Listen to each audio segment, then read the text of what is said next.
Flori, për hir së vërtetës, unë kam një jetë të vështirë. Jo në sensin e mishërimit që ashtu të vjen jeta. Nuk e kemi në dorë dalgët e jetës. E ke patur vështirësi dhe këtë që kur ke qenë e vogël? E kam patur. E kishe të bezdiste si gjë? Më bezdiste se për të vetmen arsye i shikoja shoqet e mia që ishin të klasës 4-5 që vraponin, kisha shumë dëshirë që të hypja në kaluç, që të bëja atë. Ose në atë kohë bëheshin Po, bëheshe stërvitje, sidomos orët e fiskulturës i kisha shumë pasion. Thoja, nuk doja që të ma kalonte ai tjetri. Shpesh herë vritesha, bëhesha, por ishte pjesë fat që më kapi vetëm këtë. Janë kohëshë ndonjëherë nënës, motrës? Jo.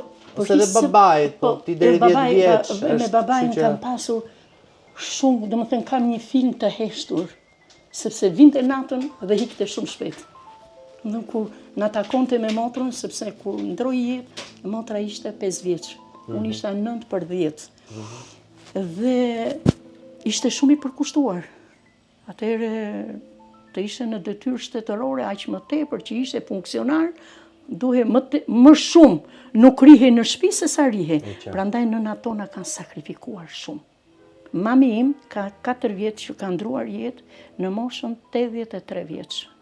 Me një kujtesë, domethënë edhe me punë shumë, domethënë vetëm 2 javët e fundit pati rënje.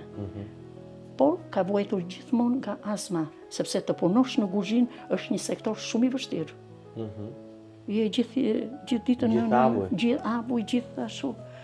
Por unë edhe motra ime për hir së vërtetës jemi rritur me shumë dashuri nga gjyshja. Unë nënën e babit shumë pak e mbaj mend, por tashti hallat e mia, xhajet e mi që më shikojnë thotë, Tasha, je krejt nana.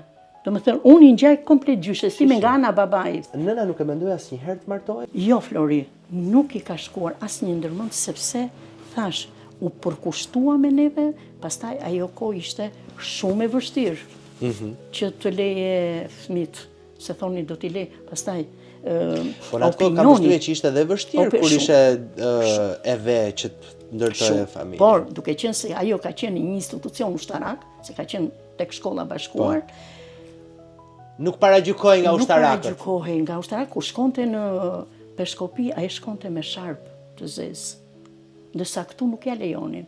Për t'ju referuar kulturës nga ajo ishte rritur, se thonin, grua e vet, pse duhet. Nuk e pyete asnjëherë më vonë kur dhe ti u rrite, që ndoshta dikush që mund të kishte takuar, ndoshta edhe dikush. Jo, e kam pyetur vazhdimisht dhe i thoja, mami, un kam pas marrëdhënie jo të ftohta, po nuk kam qenë shumë e lidhur, por gjatë bisedave të lira i thoja, o mami, po si martuar? Po si mund të martohesha unë në atë kohë, ku dhe vëllezërit e mi më thoshin, fokus ke vetëm 2 cucat për të rritur. Pra, shiko si ishte mentaliteti. Nëna ime kur nuk e ka ndruar. Edhe në shtëpi që rinte me nar të bardhë, edhe me rroba të zeza. Nëse të pëlqeu intervista, ndaje këtë video me miqtë e tu. Dhe mos haro, bëj subscribe në kanalin e YouTube-it Flori Gjini.